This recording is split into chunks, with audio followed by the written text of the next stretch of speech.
The silence began at 0347 Galactic Standard Time. One moment, Earth's electromagnetic signature blazed across the cosmos like a beacon. Radio waves, quantum communications, civilian broadcasts, military encryptions, all the chaotic noise of a thriving civilization of 8 billion souls. The next moment, nothing.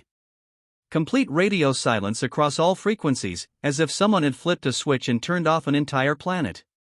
On the observation station orbiting Proxima Centauri, Zendara of the Kaltorian Accord stared at her monitoring array in confusion. The serpentine alien had been tracking human communications for 3 years as part of the Galactic Intelligence Network, and never, not once, had Earth gone silent. Not during their festivals, not during their political upheavals, not even during their mandatory rest periods. This can't be right, she hissed, her forked tongue tasting the recycled air nervously.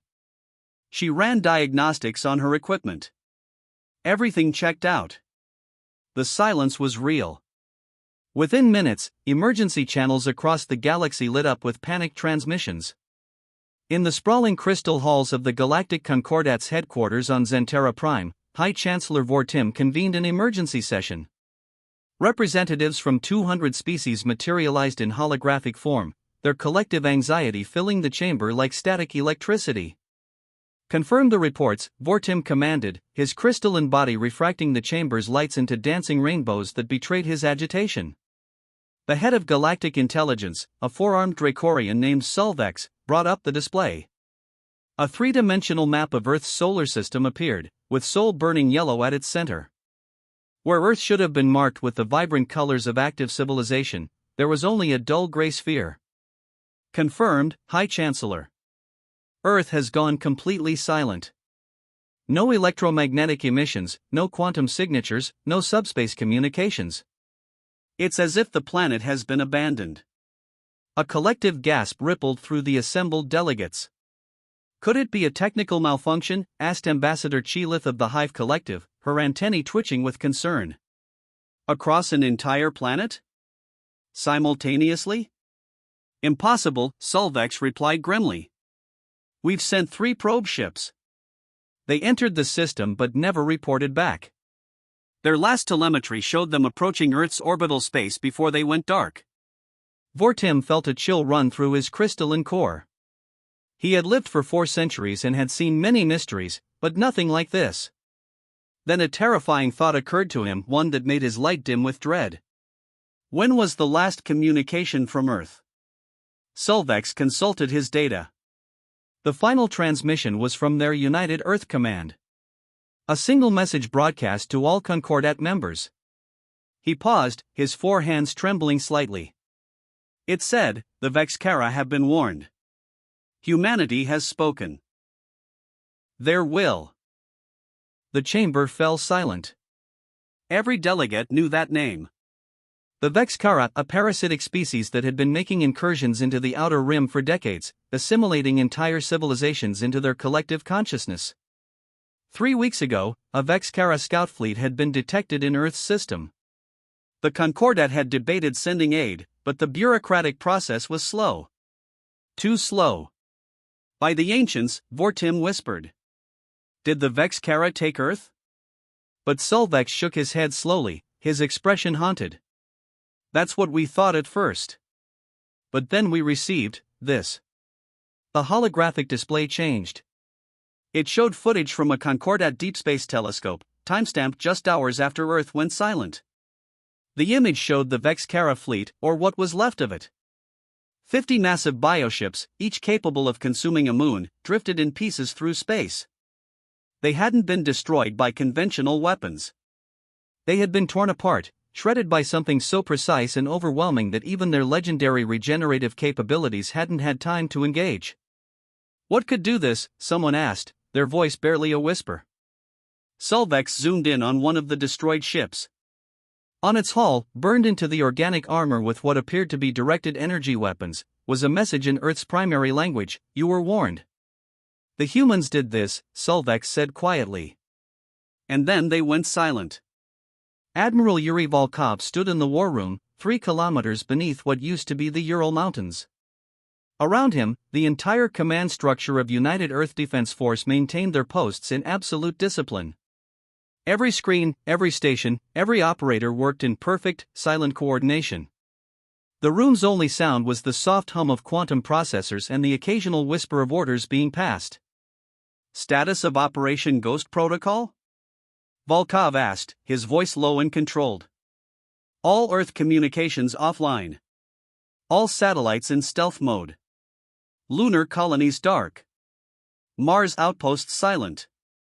We are invisible to galactic sensors, reported his communications chief, her face illuminated by the pale blue glow of her console. Fleet status? The Retribution Armada has completed its mission.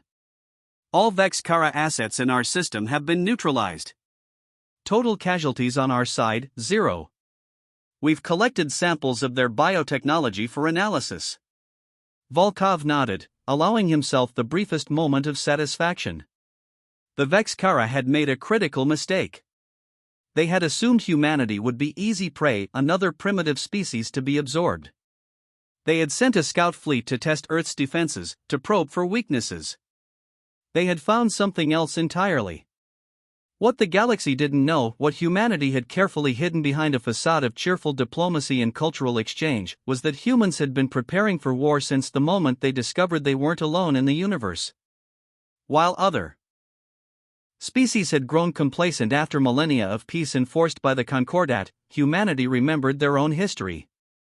They remembered world wars, nuclear standoffs, and the razor's edge of extinction. They had taken those lessons to the stars. Sir, we're detecting increased activity from the Concordat. They're sending more probe ships, his sensor operator reported. Let them come. Maintain silence. They'll learn nothing. Volkov walked to the massive strategic display dominating the center of the room. It showed not just Earth's solar system, but the entire galactic arm, with markers indicating every known Vexkara position. Admiral, permission to speak freely, asked General Chen, his second-in-command. Granted. The galaxy is terrified. They don't know what happened here. Some think the Vexkara won. Others think Earth was destroyed. The silence is driving them mad with speculation. Volkov's expression remained neutral, but there was a hardness in his eyes. Good. Let them wonder. Let them fear. For 50 years, we've played nice with the Concordat. We've followed their rules, respected their protocols, allowed them to treat us as junior partners. And when the Vexkara came, when we needed them most, they debated. They formed committees. They discussed proper procedures. He zoomed the display to show the destroyed Vexkara fleet. We don't debate. We don't form committees. When something threatens Earth, we act. And we do so with absolute overwhelming force. How long do we maintain the silence? Chen asked. Until the Vexkara are no longer a threat. Anywhere. Volkov pulled up classified files, revealing something that made even Chen's eyes widen. Hidden shipyards in the Kuiper Belt, manufacturing facilities on rogue planets, weapons platforms disguised as asteroids, all of it invisible to Concordat sensors. We've been tracking every Vexkara nest, every forward position, every fleet movement. In 72 hours, Operation Silent Thunder begins. 30 human fleets will strike simultaneously at every major Vexkara stronghold across 3 sectors. By the time we're done, the Vexkara won't just be defeated, they'll be extinct. And the Concordat? Volkov's smile was cold. They'll wake up to a galaxy where the greatest threat they've faced in centuries has been eliminated overnight. They'll demand answers. They'll want to know how we did it, why we didn't coordinate with them, why we went dark. He turned off the display and looked at his assembled command staff. And we'll tell them the truth, that when humanity's survival is at stake, we don't wait for permission. We don't ask for help. We don't negotiate. We eliminate the threat. Completely. Permanently. And if that scares them, if that makes them reconsider how they treat us, then maybe, just maybe, they'll start showing us the respect we deserve. Back on Zentera Prime, High Chancellor Vortim received an urgent message. Another report from the Deep Space Telescopes. This time, they had detected something new, brief energy signatures across multiple sectors, each one corresponding to a known Vexkara position. Each signature appeared for less than a second before vanishing, just long enough to indicate massive weapons discharge. They're not just defending, Vortim realized with growing horror and awe. They're hunting. Humans are hunting the Vexkara across the entire galactic arm. He looked at the still silent Earth on his display, and for the first time in his long life, the High Chancellor understood what it meant to witness the birth of an apex predator species. Humanity hadn't gone silent because they were defeated. They had gone silent because they were hunting, and predators don't announce their presence to prey. The silence wasn't a sign of weakness. It was a promise of annihilation. And somewhere in the depths of space, in the darkness between stars, human warships moved like ghosts, carrying out that promise with ruthless efficiency.